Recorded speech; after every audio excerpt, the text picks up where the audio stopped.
a significant amount of snow come down in the last 4 hours. Visibility is better than it was this morning, and it's a little bit warmer than it was.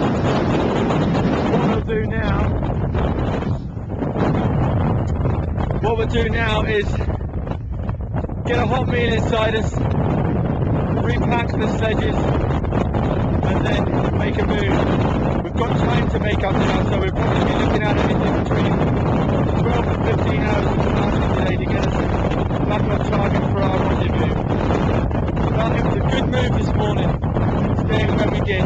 We tried to put that tent up in the wind that came about an hour after we got back into the tent. We'd never have done it. It just wouldn't have happened. And we would have been at serious risk of the tent blowing away, and then we would have been in quite serious trouble.